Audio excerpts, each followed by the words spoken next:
전체적으로 시작하면은 사실 중국 같은 경우도 똑같이 그냥 공급 체인의 공장 지점, 이게 생산 노드에서 우리로 그 택배로 치면 옥천 허브에 속해 있는 그거랑 똑같은 그 중국 수출이라고 보는 게 좀 더 맞습니다. 뭐 화장품이나 이런 것들도 있겠지만은 거기 공장이 먼저 수출되고 난 다음에 거기도 살아나는 이제 형태이기 때문에 적으로 수요는 미국에서 주문해서 나머지는 전 세계에 그냥 그걸 판매하는 용도로 만드는 경우가 많습니다. 마이크로소프트 GCP죠.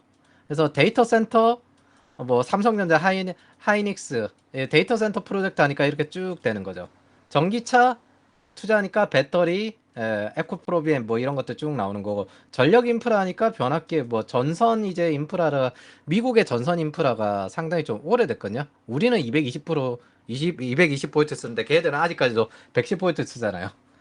대한전선 LS 이거 해저 케이블 진출하는 게 LS고 대한전선도 글로 진출하려고 노력을 하고 있을 거예요. 삼성 바이오로직스도 미국과 유럽에서 제약회사. 유럽 카타르발 조선 수주도 사실 보면 이 LNG 운반선 LNG 수요가 늘어나서인데 러시아 천연가스의 파이프라인 배제 이후 천연가스 수요가 늘어나서 이런 영향을 미치고 있습니다. 사실상 이제 서방 국가들의 주문에 의한 영향이 굉장히 크죠. 이거는 중국도 같습니다. 그래서 중국이 요즘 뭘 해요? 배제하지 마라. 여기 사회주의 국가잖아요. 공동부여하겠다면서 군사로 올라가겠다면서. 근데 뭐요? 지금 WTO 자유무역을 하라고 지금 자꾸 이야기를 하고 앉아있습니다. 보조금 차별이다. 중국이 이 소리 하고 있어요. 지들 맘대로 그 위하나 저라하고 그랬던 애들이. 근데 미국이 오히려 보호무역을 하고 있죠. 관세 넣고 보조금 지급하고 이걸 하고 있죠. 지금 현재 이런 시대에 살고 있습니다. 그러면 이제 가볍게 이야기해보면 이게 왜 이렇게 됐냐? 애초에 자유무역을 왜 했는지를 기억을 해야 되는데 헨리 키신저의 말을 받아들인 겁니다. 이제 모두가 핵을 가지고 있으니까 서로 같이 쏘고 죽는 거밖에 없다. 근데 인플레이션도 나왔어. 언제까지 국방비를 계속 지출해야 돼? 그때 헨리 키신저의 말을 받아들입니다. 어떻게? 경제적으로 이익을 얻으면 사회 문화적으로도 자본주의와 민주주의가 되지 않겠는가?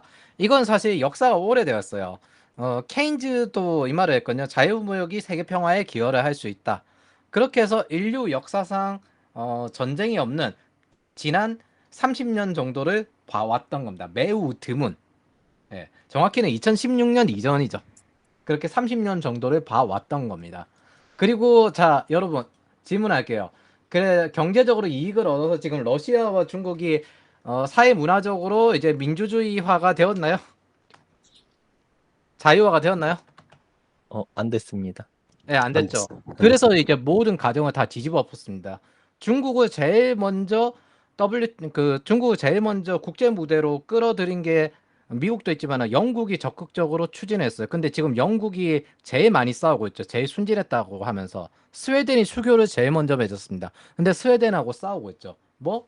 얘네들은 안 된다라는 거예요. 그래서 요즘 인도를 보는 겁니다. 왜? 인도는 민주주의 자유화가 어느 정도 그걸 자기네들 자랑으로 여기고 있으니까 이래저래 느리다 한들 얘네들은 사회 문화적으로 되니까 이게 불교 문화권과 유교 문화권은 빨리빨리 해야 하기 때문에 기본적으로 무언가 생산이 빨라요. 근데 얘네들한테 사회주의 애들한테 주니까 답이 안 된다. 그럼 원래 자유화된 애들에게 줘보자라고 접근을 하는 게 지금 현재 인도입니다.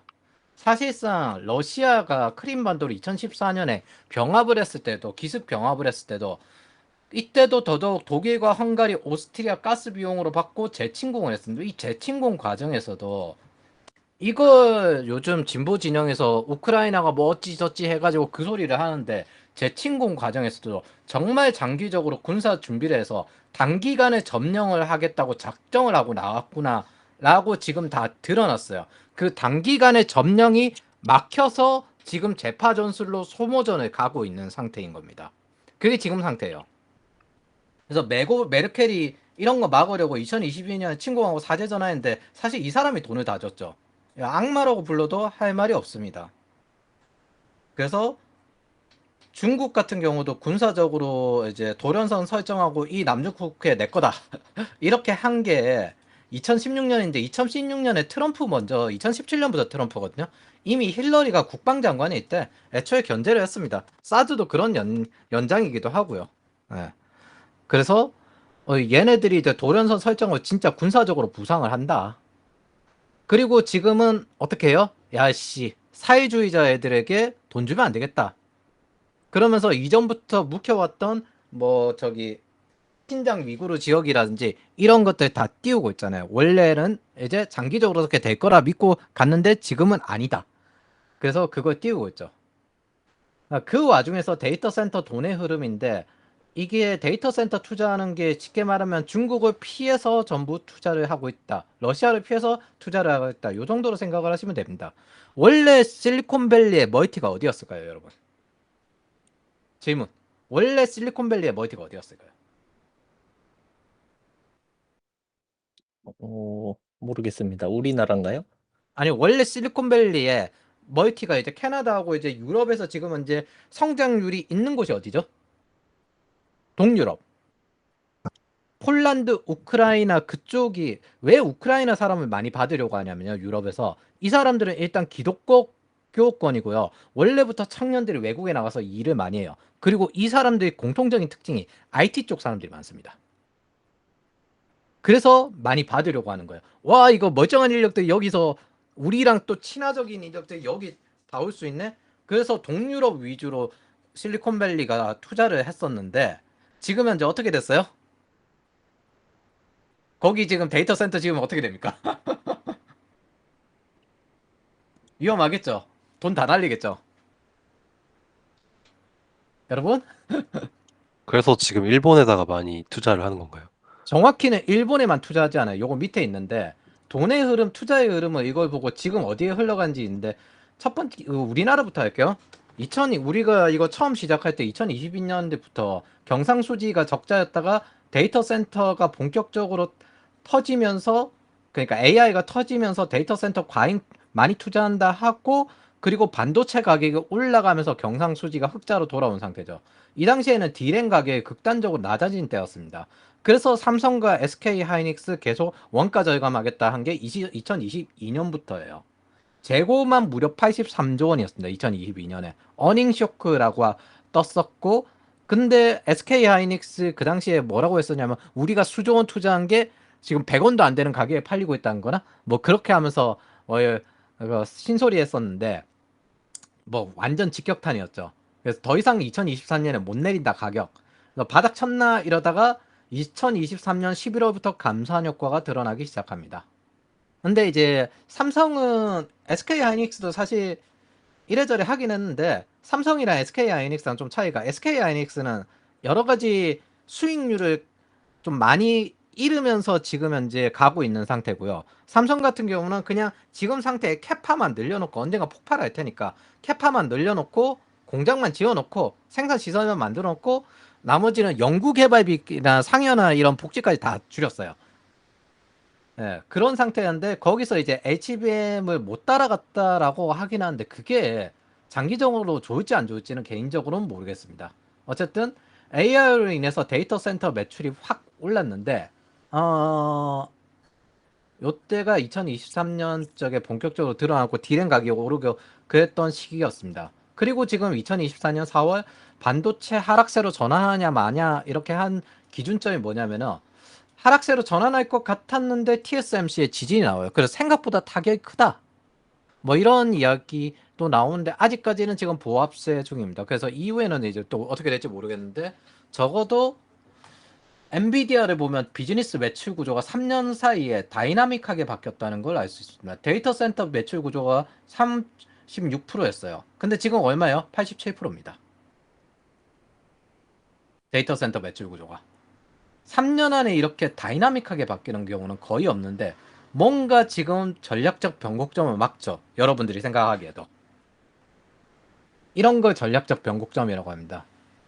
그리고 저는 클라우드에서 전략적 변곡점이 지났다고 생각을 해서 2021년에 지났다고 생각을 해서 지금 이걸 한 거고 온프레미스 다 차단해 놓고 있죠. 뭐 그쪽으로 가지 마라 하고 있죠. 그리고 저는 지금도 그 선택이 옳았다고 생각을 합니다. 멘토님 어떻게 생각하십니까? 저는 우리가 이걸 시작한 게 정말 옳았다고 생각하는데 멘토님 어떻게 생각하십니까?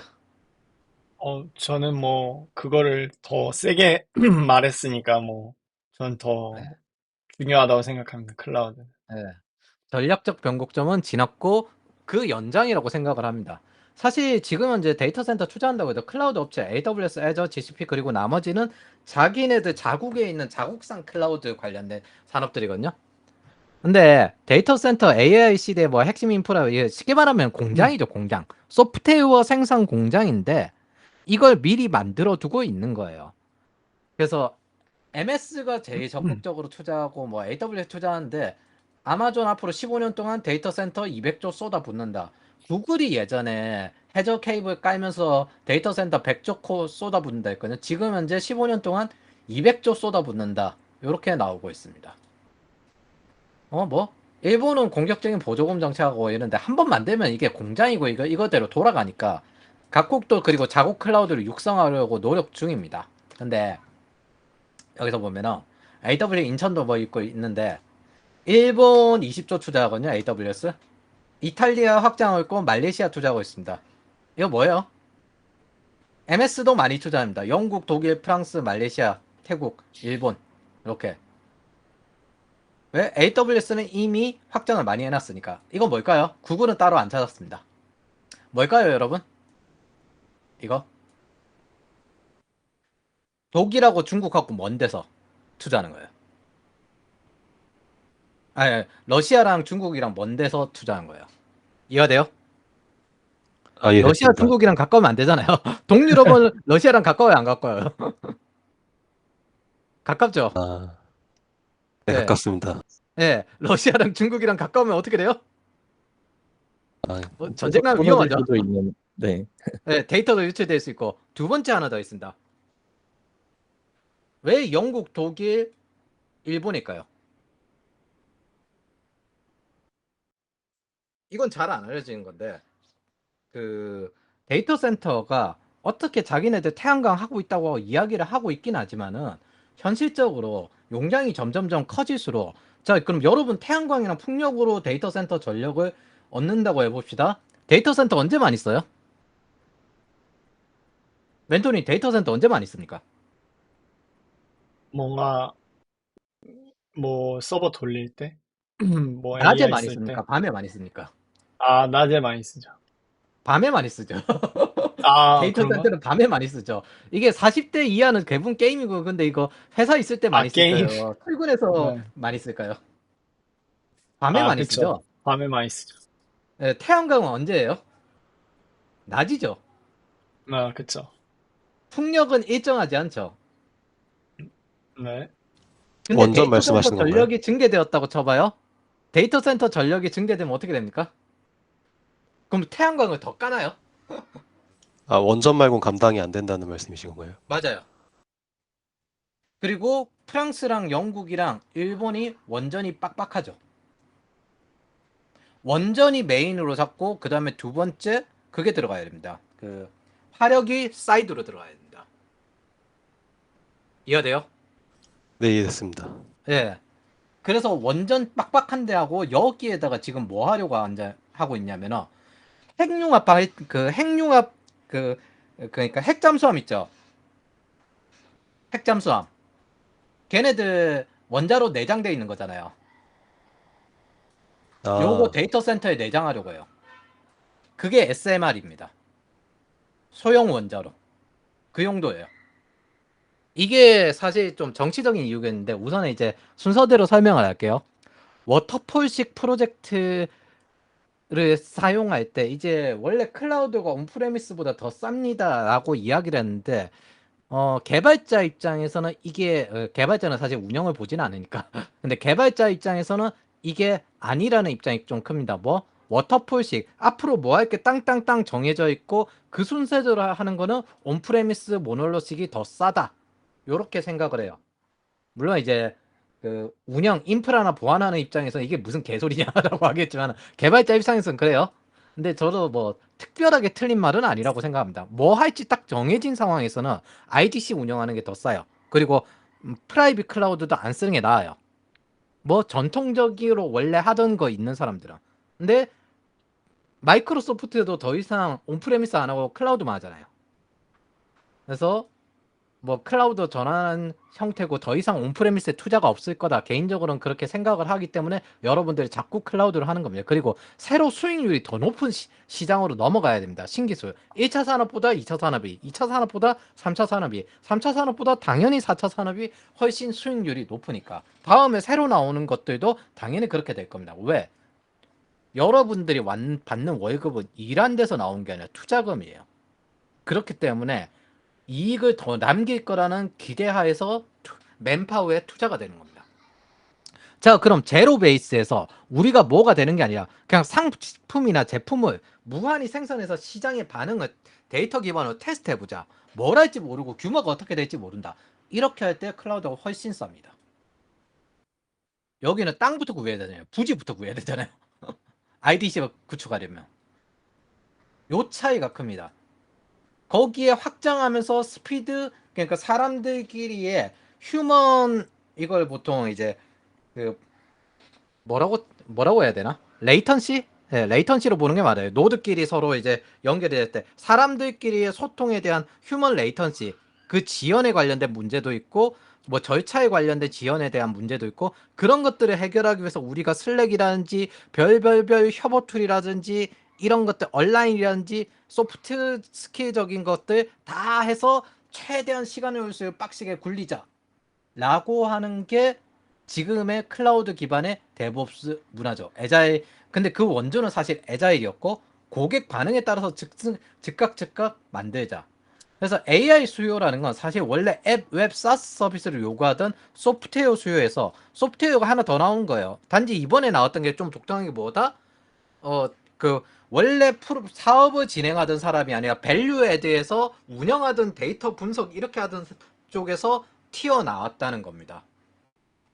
거기에 적합한 반도체를 만들었다. 그게 반도체를 만들었다기보다는 반도체를 적용했다. 그게 이제 지금 현재 데이터 센터 투자에서 과거의 메모리 용량이나 아니면 반응 속도, 리스폰스 타임 여기 위주로 접근하다가 지금 계륵으로 취급받던 HBM이 뜨는 겁니다. 그건 좀 이따 할까요? 예, 그러면은 AWS와 MS의 각 클라우드의 특징이 뭐냐? 제가 지금 에즈에 들어가 있는 김수지 씨에게 거기 좀 더 오래 있어봐라 그 이야기를 하는데, AWS 같은 경우는 스타트업 위주의 고객들이 많아요. 사실 자체적으로 이제 서버를 관리하기도 빠듯하다. 우리 소프트웨어로만 관리하겠다. 이제 어도비가 독특하게 이제 여기 다 들어가 있지만은, 예, MS, GCP 다 쓰던데 어도비 같은 경우에는. 그래서 AWS 같은 경우에는 이런 식으로 소프트웨어 기반의 회사들이 많습니다. MS는 빅 고객이 많은데 전통적인 고객들도 많고, 그 OT 쪽에 있던 사람들, 이런 사람들도 많이 합니다. 버라이즌, 그리고 MSI 컴퓨터, 그러니까 자기네들 전통적으로 워터폴이나 제조업 기업들 주로 하니까 LG 일렉트로닉. 그래서 그 문화 그대로 하기에는 MS 빅 고객이 많아요. 그리고 사실 MS는 이 매출들이 사실 M365만 쳐도 상당할 거라고, 워드 파워포인트에만 익숙한 사람들이 정말 많거든요. 그래서 상당할 거라고 생각을 합니다. 예.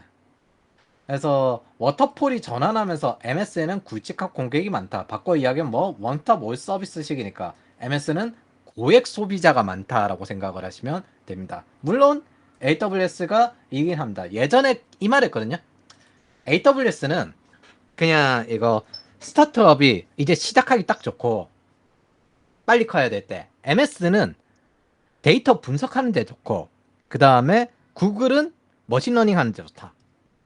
지금은 그냥 원스톱 올 서비스죠, 사실. 전부 다 각자. 그럼 이 과정에서 생성형 AI가 뜨면서 HBM 반도체가 떴는데, 자, 여러분, 하이 밴드워치, 밴드위스라고 해야 하나? 메모리. 이건 뭘까요? IT 할 때 대부분 대역폭이라 부르면 요거 뜻합니다. 대역폭. 요렇게. 그럼 요게 대역폭이 크면 무슨 장점이 있습니까? 네트워크 대역폭 할 때. 무슨 장점이 있을까요? 보자. 정현씨, 무슨 장점이 있습니까? 그러니까 같은 시간 단위로 했을 때 더 많이 처리할 수 있다. 맞습니다. 한 방에 처리 속도가 더 많이 나옵니다. 그래서 뭐, 대역폭이 뭔데? 이거는 이 처리 속도가 많이 나옵니다. 거기에 좀 더 그 레이턴시를 줄이기 위해서 CPU랑 GPU를 근처에 집어넣어. 그래서 CPU랑 GPU를 여기에 집어넣습니다. 레이턴시를 줄이기 위해서 요 가까이 집어넣어요.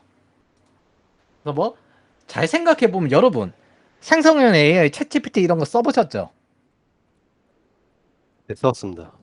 예. 네. 그거 반응이 빨라요? 요즘은 좀 빠른 것 생각해보면 같긴 한데. 느리죠. 예, 그 예전엔 좀 느렸습니다. 맞죠? 처리 속도가 빠른 것뿐이지 반응은 느리잖아요. 예전에는 흔히 뭐 게임 렉 걸린다라고 해가지고 그 반응이 느리면 어떻게 돼요? 내가 마우스질하는데 클릭하는데 그게 입력이 안 되면 어떻게 됩니까? 여러분. 반응이 느리면 어떻게 돼요? 품질이 되게 떨어지게 느렸죠. 근데 지금은 뭐가 더 중요해졌어요? 생성형 AI 하는데 반응 속도가 중요해요? 리스판드 타임이 중요해요? 아니면 처리 속도가 중요해요? 대역폭. 처리 속도가 중요하죠. 안 그런가요, 영근 씨? 처리 속도가 중요합니다. 네, 맞죠. 뭐? 그래서 원래 이게 계륵처럼 여겨지던 게 이게 갑자기 뜨면서 처리 속도 위주로 들어가기 시작한 거예요. 그리고 그것들을 커버하려고 하니까 똑같이 대역폭이 높은 장비가 필요하게 되었습니다. 그게 아리스타 네트워크입니다. 새로운 스위치를 최초로 만든 게 최초로 만들었다. 상용화한 게 시스코잖아요. 인터넷 시대를 열었고. 근데 뭐 거기에 비해서 대역폭이 더 큰 게 아리스타 네트워크에 관련된 거예요. 그리고 이제 요게 이제 지금 요즘 뜨고 있는 이유입니다. 동시에 이제 전선도 대역폭이 높은 걸 감당할 수 있는 전선이 나가야 되겠죠. 그게 지금 이제 우리나라 전선 회사들이 나가는 이유고, 헤더 케이블 프로젝트 하고 이렇게 진행을 합니다. 그러면서 그걸 기반으로 해서 전체적으로 스마트 그리드화 되고 있어요. 제가 예전에 IT융합 국제전시회 홍보를 했을 때 그때도 클라우드 있었고 스마트 그리드 있었는데 이제 한 15년쯤 지났으니까 이제 느끼는 게 하나 있는데 한국의 시스템이나 중국의 시스템은 일단 엣지를 다 깔고 봐요. 선을 다 뒤집어 엎고 다 깔고 봐요. 이런 식으로 진행하는 경향이 있는데 서구권이 어떻게 진행하는지 이제 좀 깨달았는데 서구권은 노드를 먼저 깔아요. 그러니까 뭐 사전에 배터리팩이 들어가 있고 태양광을 진행하면서 그 안에서 전력을 어떻게 효율화하고 빌딩의 전력을 효율화하고 노드가 다 깔려 있어요. 나머지 이제 많이 깔리고 난 다음에 그 다음에 엣지를 갈아 끼웁니다. 자유로운 민간에서 이렇게 바뀌어요. 그래서 뭐 그 노드의 존재 이유를 만들고 난 다음에 나머지 연결하는 엣지를 다 갈아 끼워요. 근데 아시아권은 엣지를 다 갈아치운 다음에 노드를 이제 뒤늦게 알아서 갈아 끼우라. 이런 식으로 갑니다. 요게 서구와 아시아권의 좀 차이라고 개인적으로는 생각을 합니다. 그래서 이게 전력 효율 따진 게 DDR램인데 이거는 엄밀히 말하면 전력 효율 따져서 만드는 게 아니라 처리 속도 올인 여기에 가까운 녀석이라서 더더욱더 전력이 어떻다? 여러분 전력이 더 많이 들어가겠죠. 네, 또 많이 들어갈 것 같습니다. 네, 딱 봐도. 그리고 그게 한없이 늘어나고 있어요. 그래서 얘들이 예전에는 우리가 2030년까지 뭐 재활 친환경 에너지 어쩌고 저쩌고 하면서 ESG 어쩌고 저쩌고 하는데 지금은 이제 ESG 어떻게 됐어요? ESG 세이프로 다 망했죠. 약간 눈치 볼 필요도 없고. 근데 여기서 한 가지 가장 크게 달라지는 게 원자력에 대한 관점이 달라졌다는 겁니다. 뭐 영국이나 미국이나 모두 원자력을 적극적으로 투자하고 있고 SMR을 띄우고 있습니다. 그래서 프랑스가 유럽에서 가장 많은 원전수 가지고 있고 영국도 뭐 원자로 많고 이렇게 하는데 스페인과 벨기에도 뭐 좀 있고 뭐 그런데 SMR의 목적은 데이터 센터에 내장하려고 하는 겁니다. 그리고 이게 여차에서 좀 장기적으로 보면 수소 이거 되나 요거까지 봐요. 이게 태양광이나 풍력이나 이런 거 다 해봤잖아요. 쟤네들이 이미 다 해봤잖아요. 맞죠? 사실 여러분들 모르는 거 하나 있는데 애플이나 이런 것, 구글이나 이런 회사들 있잖아요. 전력 판매 허가 다 받아놨습니다. 사업 종목에 하나 들어가 있어요. 다 해봤는데 쟤들이 지금 SMR에 왜 저렇게 투자를 해요? 정현 씨, 왜 저렇게 투자할까요? 지금 그게 제일 효율적이다라고 판단을. 아니요, 그 감당이 안 된다는 거예요. 아, 늘어나는 전력이 생각을 해보면은 이게 맞아요. 그 태양광을 깔았다 치고 그 부지를 얻었다 치고 그럼 태양광을 어디까지 더 깔 거예요? 전력이 늘어났다 태양광을 또 깔고 태양광을 깔고 그럼 그 예. 부지를 계속 사야 되잖아요. 물리적인 한계가 있네요. 그렇죠. 물리적인 한계가 있고 심지어 그게 실시간적으로 계속 나오지도 않습니다. 그래서 미국 정부, 영국 정부가 적극적으로 지원하는데 여기에 또 하나 더 있습니다. 그 저기도 데이터 센터를 구축을 할 때 정부가 세금 지원해주고 이렇게 할 거잖아요. 맞죠? 네네. 근데 데이터 센터에 들어가는 인력이 제조업체는 그렇게 많이 들어갑니까? 아니죠. 그쵸. 유지하는 거는 이제 그 정도로 들진 않을 테니까. 예, 근데 거기에다가 또 뭐가 들어가요? 전력을 많이 먹으니까 지금 공장보다 더 많이 먹는다 이런 이야기도 나오고 있거든요. 그래서 요즘 이제 그거 시키려고 바다에 퉁덩 떨어뜨리기도 하고 요즘은 이제 알래스카 많이 가고 페이스북도 그 히말라야 쪽에 있거든요. 지금은 이제 전 세계에서 전력 수요 제일 높은 게 페이스북입니다. 그래서 그걸 시키기 위해서 하고 참고로 요즘은 저게 전력이 세니까 뭐 하냐면은 전선을 윤행으로 녹이는 것도 같이 해야 돼요. 전선도 식혀야 됩니다. 그런데 얘는 물로 녹일 수 없잖아요. 그 기름으로 녹여요. 아니, 기름으로 식혀요. 열도 요런 같이 상태로 가고 잡아줘야 있습니다. 되는, 열도 네, 같이 전선도 잡아줘야 되는. 식혀줘야 돼요. 그래서 전선도 식혀줘야 되는 그런 상태여서 SMR을 때려 박으면은 무슨 장점이 그래서 해당 지역에 데이터 센터를 짓는데 이걸 세금 혜택 해주고 하니까 아니 뭐 전력망의 위험도 있는데 전력이 우리 지역에 있는 사람들이 부족할 수도 있지만 전력망도 확충해야 되고 뭐 점점 큰데? 그러면서 고용 효과는 별로 없는 것 같고 이게 나옵니다. 그러면 SMR을 근처에 넣으면 SMR을 내장시키면 무슨 장점이 있을까요?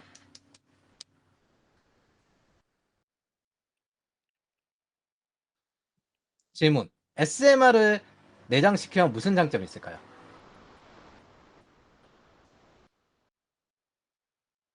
영근 씨, SMR을 데이터 센터 안에 내장시키면 무슨 장점이 있을까요? 음, 기존하고 비슷할 것 같은데 뭐 조금 더. 아니, SMR이 네. 참고로 우리가 원래 쓰는 월성 원전이니 뭐 이런 원자력 발전소보다 비용이 비쌉니다. 근데 왜 굳이 내장을 시키려고 할까요? 음, 엄밀히 뭐 따져서 효율도 더 안 좋을 거예요. 근데 왜 굳이 데이터 센터들은 내장을 시키려고 할까요? 이걸 생각해 봐야 돼요. 잘은 모르지만 그 뭐 지속 가능성이 있지 않을까요? 선 안 깔잖아요. 생각해봐요. 데이터 센터 안에 음, SMR이 있는데 저기 멀리 있는 모두 공용으로 쓰는 원자력 발전소에서 선을 여기까지 깔아와가지고 그 안에도 손실이 엄청나거든요. 미국 같은 경우 100년 전 전선망이라고 해가지고 그래서 이거 갈아 끼워야 된다라고 하는 게 스마트 그리드인데 선은 그리드 문제가 없잖아요. 제가 아까 뭐라고 했죠? 이래저래 세금 혜택 해주니까 전력 문제도 생기는데 그리드 문제도 생기고 이거 뭐야? 라는 상태죠. 근데 SMR을 데이터 센터에 집어넣으면 어떻게 돼요? 모듈처럼 쓸 수 있다 이런 말씀이신 건가요? 맞아요. 그냥 전용으로 쓰는 거예요. 전용으로 쓰는 겁니다. 그래서 원자력 빵빵한 데 주로 들어가는 이유도 이런 것들의 연장이고 없는 데는 우리가 셀프로 SMR 하지. 여러분들이 잘 모르는 게 하나 있는데 SMR급은 아니라도 이거 아마존이 올해 인수하는 거거든요. 이거 뭘까? 이거 원자력입니다. 원자력 발전소. 이거 데이터 센터. 뭘까요? 그냥 탈로니아에서거든요. 원전 옆에 바로 지은 데다 데이터 센터 만들어가지고 그 부지를 총재로 줍니다. 요 안에 넣는 거 알아서 하세요. 그리고 우리가 이게 계약해가지고 장기적으로 요거는 우리가 운영할 테니까 요거 계속 전력 지불 전력 제공해 드릴게요. 통째로 이렇게 팝니다. 아, 이제 세트로 같이 움직이는 예, 거라고. 맞아요. 원자력 만들고 여기 데이터센터 SMR 아니에요. 이거 그냥 원자력이에요. 이거 경수로 원자력인데 사실 그거 경수로 원자력이 그 후쿠시마 저거거든요. 저거 참고로 지진 나도 유출 안 됐었습니다. 근데 왜 저거 후쿠시마 유출됐을까요? 지진 나도 유출 안 됐고 애초에 그 지진 나도 커버하게 돼 있는데 쓰나미가 날진 몰랐던 거지. 쓰나미가 나서 유출이 된 거예요. 우리나라는 이제 중수로여서 그거 해도 어차피 유출이 안 되긴 할 건데 결국에는 지금 전 세계는 다시 이걸로 다 되돌아가고 있습니다. 그리고 세트로 이렇게 팝니다. 그냥 여기 이런 거 그리드 문제가 있어요 없어요? 여기서 전선 연결하는 건데 저 멀리서 전선 연결하는 게 나을까요? 여기서 이렇게 전선 연결하는 게 나을까요? 최대한 가까운 데서 하는 게. 맞죠? 네. 잘 생각해보면 왜 태양광이나 왜 풍력을 쓰기 시작했을까? 지금 현재 구리 쇼티지잖아요. 구리 이거 부족한 것도 있고 그래서 알루미늄도 똑같이 또 중국도 견제하다 보니까 알루미늄이 구리 대체품이거든요. 전선 깔려고 하니까. 그래서 대한전선이나 이런 데 지금 미국이 보조금 주면서 계속 까는 거예요. 그러면 이제 구리 문제도 이거 연장입니다. 근데 뭐 이렇게 옆에 집어넣으면 그리드 문제가 적어요. 이게 데이터 센터들이 원하는 거고 저걸 그냥 SMR 우리 전용 좀 비싸면 뭐해 우리 전용인데 저기 멀리서 선 까는 것보다 훨씬 낫고 안정적이지. 이렇게 다시 따져보면은 더 싸게 든다 이렇게 생각한 거예요. 물론 여기에서 또 이제 그거죠. 어디 시골에서 이거 짓는다라고 했을 때 뭐 SMR 이거 원자력 발전소 아니야? 우리 동네에 원자력 발전소를 짓는다고 그렇게 되면 어떻게 되겠습니까? 아, 예, 약간의 반발도 생기겠죠. 근데 아마 이렇게 될 것 같긴 합니다. 지금은 이제 그래서 모든 데이터 센터 회사들이 그러니까 쉽게 말하면 클라우드 회사들이 이걸 하고 있어요. 이거 잘 생각해보면 글로벌급 되면은 규모가 달라요. 확실하게 접근하는 규모가 완전히 달라요. 팀장님, 예, 팀장님, 뭐지? 그 화면이 멈춘 것 같아서 혹시 다시 한번 띄워주실 수 있나요? 화면, 네네. 이게 다른 쪽 페이지라 가지고 네네, 그런 것 같아요. 네, 그런 것 같습니다. 예, 창으로 보는 게 더 나을 겁니다. 이렇게 보이세요? 네, 보입니다. 보이세요? 예, 요렇게 통째로 팝니다. 통째로. 여기 원자력 발전소. 그래서 통째로 팝니다. 보이십니까? 이거 사진? 네, 보입니다. 예, 요렇게 통째로 파는 것도 있습니다. 이게 이제 아마존이라 하는 데고, 뭐, 여기서 대표적으로 SMR에서 데이터 센터 쪽으로 하고 있는 게 뉴스케일이라는 회사가 있습니다. 물론 이제 저는 똑같이 클라우드를 하니까 그쪽에 관련해서도 어느 정도 투자해 놨는데, 클라우드 데이터 센터에 이렇게 많이 투자를 하면은 당연하게 요게 뭐다? 여기에 관련된 소프트웨어, 하드웨어 그리고 인력들도 투자가 일어나겠죠. 그게 투자잖아요. 맞죠? 말레이시아 네, 투자하는 것도 똑같거든요. 거기 인력 양성도 있거든요. 이게 뭐가 돼요? 맨파워가 되는 겁니다. 이해되십니까? 네, 이해됐습니다. 지금 보면은 나오는 이슈가 블루 컬러는 뭐 중국 쪽, 화이트 컬러는 인도 쪽으로 다 대체될 수도 있다. 혹은 AI로 대체될 수도 있다. 그럼 이제 이런 전문 영역으로 나아가면서 동시에 뭐다? 여러분들의 개인 사업을 하셔야 됩니다. 생성형 AI 써보면 특징이 있어요. 그래서 여러분, 생성형 AI 써보면서 이거 회사에서 못 쓰는 이유가 뭡니까? 생성형 AI. 데이터 유출이나 이런 문제 때문에. 아니요. 생산성적으로 생각해 보세요. 여러분들이 제품의 방향을 정해요. 아, 생성형 AI로 돈 버는 사람 모든 공통점이 있어요. 개인 사업자, 사업자. 직접, 네, 직접 구조를 짜시고 방향을 설정하시는 분들이 그렇죠. 회사는 정해진 방향이 있고 팀은 정해진 방향이 있어요. 그래서 우리 회사와 상사의 방향이 어느 쪽인지 알아서 그걸 온라인 시키는 일이 메인입니다. 그게 OKR 같은 것들이에요.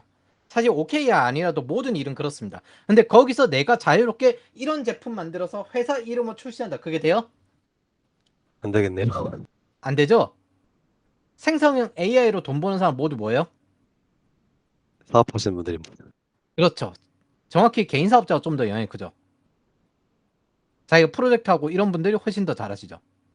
뭐 여러분들 앞으로 지금 현재 상황이 진짜 좋습니다. 뭐 회사 다니면서 커피 한 잔 값으로 투자하듯이 커피 한 잔 값으로 생성형 AI 해가지고 컨텐츠 만들어서 돈 벌 수 있는 기회가 늘어나고 있습니다. 바꿔 생각하면은 엔잡하기에는 최고의 환경이란 거예요.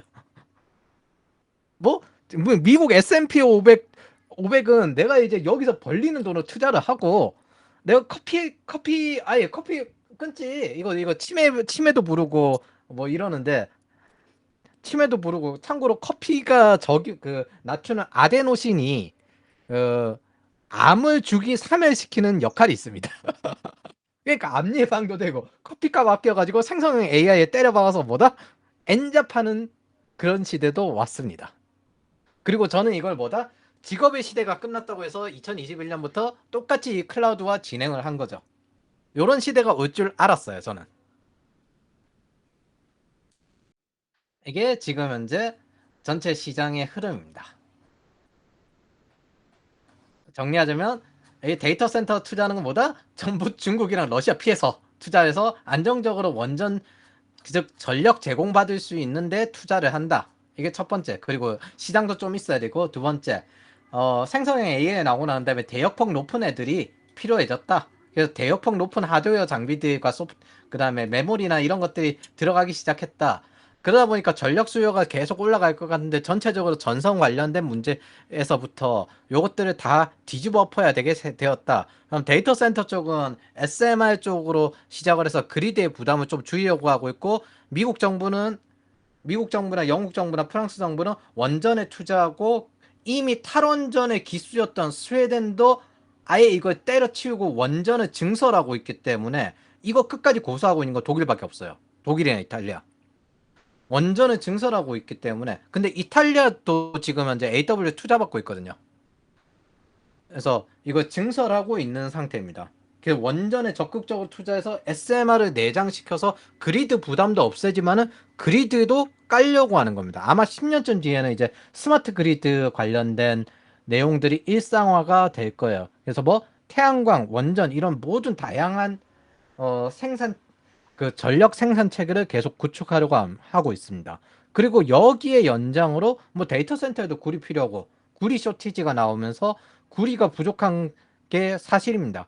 구리 대체품이 알루미늄이거든요. 보통 이게 중국이 많이 하는데 중국 알루미늄을 견제하고 있어요. 그래서 덩달아 알루미늄도 오르고 있습니다. 바꿔 생각하면은 중금리 이상 될 가능성이 상당히 오래 유지될 가능성이 높다. 뭐 요것도 있는데 사실상 뭐 단기적으로 금리 내리고 난 다음에 그 이후 어떻게 될지는 봐야 될 것 같습니다. 미국도 지금 원래 이 시기에 뭐라고 하냐면은 이렇게 집값이 좀 떨어졌을 때 청년들이 이 시기에 집을 살 수 있다 라고 해서 한 번씩 이렇게 봐주는 그런 것도 있거든요. 근데 지금 여러분 미국과 한국과 전 세계의 청년들의 공통점이 뭘까요? 자, 이거는 끝났고 전 세계 청년들의 공통점이 뭘까요? 결혼 안 하는 거요?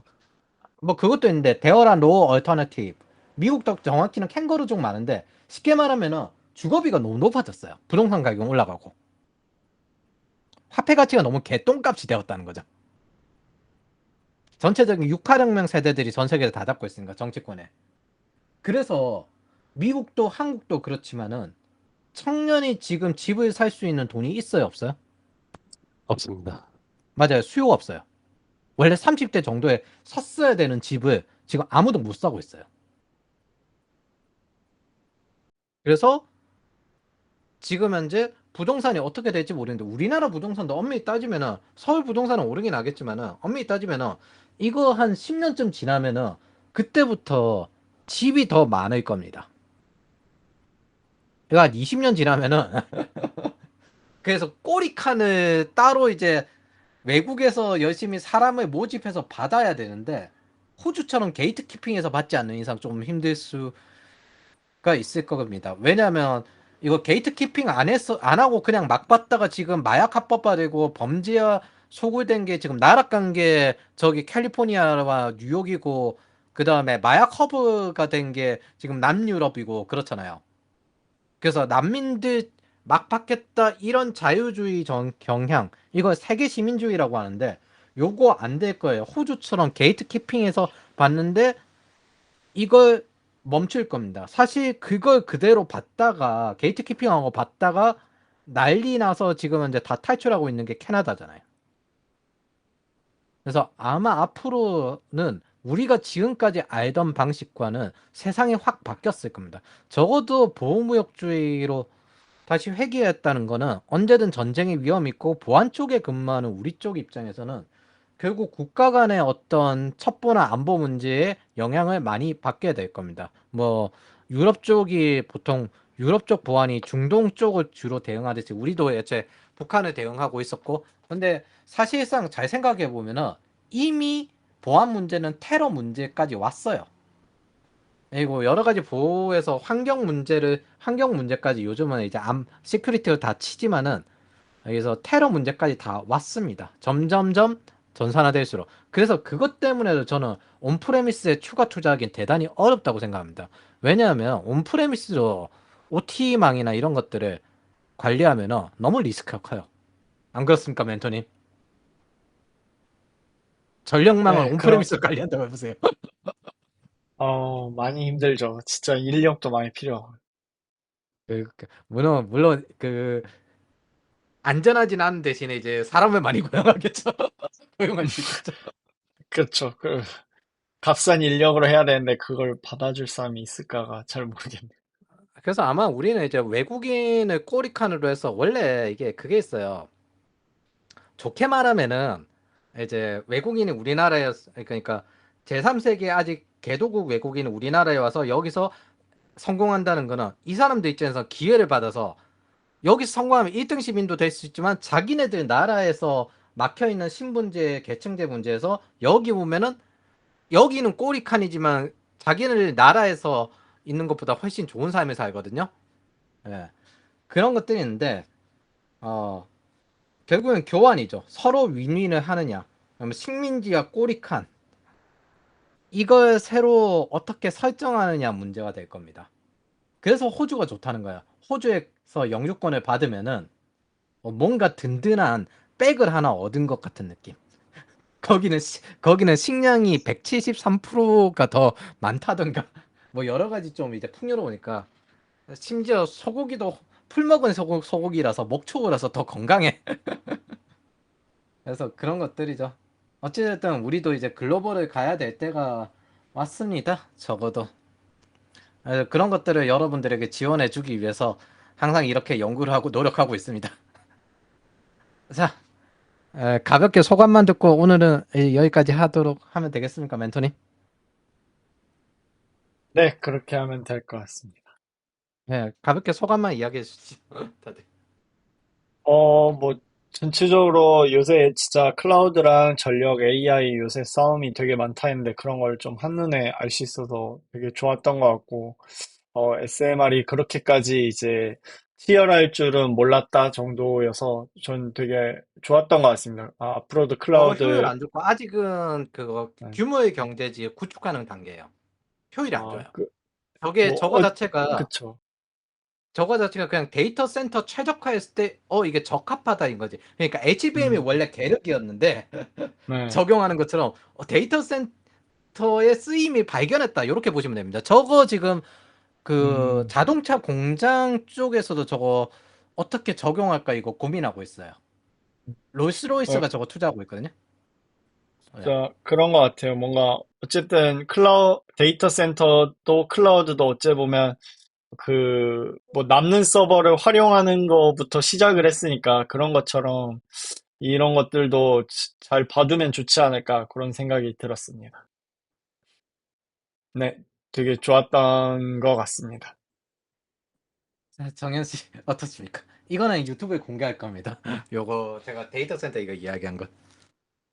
일단 사실 처음에 전선 얘기가 나왔을 때는 좀 이게 되게 좀 처음 들었을 때는 살짝 뜬금없다라고 생각을 했었는데, 근데 이게 듣다 보니까 이게 이렇게까지 이게 연결될 수 있다라는 게 조금 충격이었고, 아, 아이고 그 네. 석유보다 반도체가 더 중요하다. 거기 연장이에요. 우리가 지금 그거 대부분 개발자들이 이해 못하는 부분이 이건데 우리는 DoD의 영향을 진짜 많이 받아요. 그러니까 미국 국방망 거기에 이제 뭐 하겠다 한 우리가 데브세옵스 하는 것도 2021년에 DoD에서 이미 데브세옵스 플러스 제로 트러스트 가이드라인이 나오고 이렇게 하라고 되어 있거든요. 이렇게 하라고 되어 있다는 건 무슨 뜻이냐면 다음에 이게 프로젝트 발주를 할 건데 거기서 빅테크 중에서 그걸 한 곳이 그 프로젝트를 수주를 받는 거예요. 제가 유튜브에 올린 거 있습니다. 그거 수주 받는데 별별별 소송의 난립을 합니다. 그래서 우리는 상당 부분 DoD의 영향을 받습니다. 전반적으로 좀 그런 것들이라든가 이제 좀 이게 단순히 그냥 기술적인 문제뿐만 아니라 이제 국제 사회적인 얘기도 다 연결돼가지고 되게 전체적으로 되게 큰 내용을 들어서 너무 좋았고, 이제 확실히 이제 약간 생성형 AI든 뭐 글로벌 진출이든 되게 그런 쪽으로 더 많이 생각을 해야 된다고 생각했습니다. 감사합니다. 네. 마소는 지금 열심히 탈출시키고 있거든요, 중국에서. 영근 씨. 네. 저도 그 팀장님이 알려주시는 거 들으면서 그 러시아나 중국 뭐 이런 세계적인 조금 경제에 대해서 저도 조금 관심이 있었는데 조금 더 무역이나 수출 그쪽에서 아까 3년 내에 막 반도체가 이렇게 78%뭐 성장이었나? 그거 충격이었고 들으면서 거기에 빨리 나도 올라타야 되는데 이런 생각도 하고 있고. 올라타려고 클라우드 한 거잖아요. 이거 네네네. 데이터 센터에 관련된 하드웨어도 발달한 것만 봤는데 우리가 이제 소프트웨어만 보니까 테라폼이나 하시코프가 만든 그런 제품이나 옥타나 이런 소프트웨어만 보니까 근데 하드웨어가 저렇게 연결되어 있고 우리의 이제 맨파워 쪽으로 데브옵스 쪽으로 점점 이제 추가될 거다. 데브세옵스 쪽으로 추가될 거다. 뭐 그거 아니더라도 다른 클라우드 관련된 거버넌스 이런 게 추가될 거다. 그래서 우리가 그 맨파워에서 또 일자리를 구하려고 이렇게 모여가지고 토요일 날 이 황금 같은 시간에 클라우드 시큐리티를 공부하고 있는 거 아니겠습니까? 안 그렇습니까, 멘토님? 네, 맞습니다. 네. 투자가 일어나는 곳으로 가야 돼요. 그게 우리는 투자 받는 걸로 월급을 받기 때문에. 네. 맞습니다. 아까 말씀해 주신 것도 이제 어쨌든 정확히 이게 맞는지 모르겠지만 어쨌든 투자를 나한테 받아서 내가 이제 그거를 최대한 이렇게 해준다. 뭐 이런 느낌으로 맞아요. 살짝 이해를 수익률을 했고. 내줄 수 있을 것 같으니까 투자를 하는 거예요, 맨파워에. 네네, 맞습니다. 네. 근데 대부분 착각하는 거, 내가 정해진 시간에 정해진 대로 일을 하면 투자를 해줄 것이다라고 생각해요. 그게 왜 그러면 내가 일한 대가만큼 일을 한다는 생각을 착각하고 있기 때문에 뭐 내가 내는 거에서 내가 일한 대가로 월급을 받는다 착각하는데 사실 워터폴의 특징인데 대부분의 사람들 자기 월급과 못할 겁니다. 근데 그건 원래 원조가 정치적인 이슈였거든요. 케인즈주의 철학 자체가 비효율적으로 고용을 하는 거라도 도움이 된다는 철학이에요. 그래서 일본 같은데 뭐 공공장소에서 무조건 인사하는 사람 있어야 된다 뭐 그런 거 정해져 있는 게 케인즈주의 네네. 철학 기반이에요. 음, 그냥 화폐를 주고 아무나 고용하고 비효율적이라도 하면 그래도 그게 경제 돌아가는데 돌아간다. 이거 잘 생각하면 내수 인플레이션입니다. 여러분들 정치 무슨 최근에 보면은 저출산 뭐 이거 하는데 저출산 댄스 어떤 희한한 거 만든다고 하잖아요. 그게 정부 주도 케인즈주의예요. 저런 미친 돈을 쓰나 하는데 그게 케인즈예요. 왜 출산율 이거 올리는 자금이 뭐 이렇게 했는데 이상한데 자꾸 쓰냐? 그게 케인즈주의입니다. 정부 주도. 여러분들 세금입니다. 그게 내수 인플레이션용이에요. 네. 이제 그런 말씀해 주시는 거 들으면서 좀 미래지향적인 관점으로 좀 글로벌하게 빨리 어떻게 위치를 옮겨야겠다 이런 생각도 하고. 아, 그렇게 서두르실 필요 없습니다. 솔직히 10년 정도 생각하고 영어 꾸준히 하고 하면은 뭘 해도 갈만하죠. 그리고 미국이 더 좋을지 제가 전에 한번 이야기했는데 요즘 이제 싱가포르 비싸니까 말레이시아로 간다고. 근데 마소도 말레이시아 투자하잖아요. 미국이 더 좋을지 말레이시아가 뜰지 아직까지는 잘 모릅니다. 적어도 싱가포르, 말레이시아 이쪽이 더 나을지 미국이 더 좋을지 아니면 이제 호주로 넘어가는 게 더 안정될지. 적어도 제가 바라는 건 2030 제가 그 온보딩 하는 것 중에서 2021년부터 온보딩 하는 것 중에서 근본적인 게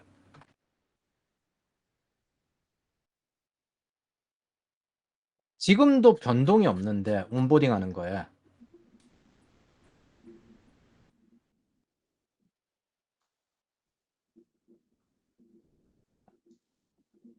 이거 상담하면 대부분 이제 아니 상담 취업하면 온보딩 하거든요. 이거 국가 부채 너무 높아져가지고 이거 나중에 다 반된다. 세금 엄청 높아질 거다. 그리고 인구 30년 지나고 최대 인구 계층이다. 거기에다 글로벌 애들은 대부분 투자한다고 하는데 생성형한 AI 얘들 그거 없을 때도 막 그거 유튜브하고 이래저래 사업하던 애들이 지금은 더 하겠죠. 지금 미국 자체도 전부 그 기업가 키우겠다라고 해요. 학부모들 목표가 기업가 키우는 거예요. 내 자식을 기업가로 키우는 거. 우리나라 의사 만들죠. 그래서 이렇게 만들고 있는데 이거 2021년에 적은 거예요. 국가부채 연금 부담, 인구 절벽과 인구 구조 문제, 새로운 자본주의 사다리 부족 해서 세금 증대하고 앞으로도 추월 차선 점점 부족할 거다. 영원히 부모 세대보다 형님 세대예요, 지금 사실. 이거 조금 이따 이야기할 그 영상을 찍고 있는데 저거 만들면은 우리가 저 세금 피해서 튀어야 된다. 이게 결론입니다. 지금 이거 내내 2021년부터 지금 이어져 오고 있는 겁니다. 원래 방향을 정한다는 건 10년쯤 뒤에 어떻게 될지 그건 장기적인 방향에서 정하면은 꾸준히 해서 결국엔 튀어야 된다. 그러면 이거 언제쯤 될 건가 예상을 해보면 2028년 정도부터 본격적으로 세금 장난 아닐 거예요. 지금도 점점 올라가고 있지만. 그래서 뭐 여러분들 영어 열심히 하십시오. 네. 예, 아마 준비해야겠다는. 올해 말쯤부터는 이제 이민이나 비자 관련된 컨텐츠도 제공되기 시작할 겁니다. 이거 2021년부터 계속 이러고 있어요. 가고 있어요. 예, 장기적인 흐름이기 때문에 변곡점이 지났습니다. 말씀해주신 대로 준비를 해야겠다 이런 조금 예, 영어 좀 이제 하십시오. 머리를 맞는 그런 깨달음을 살짝 얻은 느낌입니다. 어느 정도 영어 강사님도 좀 싼데 퀄리티 높게 하시는 분 구했습니다. 일단 그러면 오늘은 여기까지 하고 멘토님 혹시 하실 말씀 있으십니까? 뭐, 저는 특별하게 이야기할 건 없습니다. 예, 멘토님도 자식 교육을 위해서 호주로 가시면 근데 진짜 다들 그런 얘기를 많이 하더라고요. 이제 나중에 자식이나 이런 거 있을 때는 이제 좀 가고 싶다 이런 얘기들이 많은 것 같더라고요. 그래서 그 한국 고민 독일이 진짜 메리트가 없는 게 연봉도 그렇게 높지도 않고 단지 거기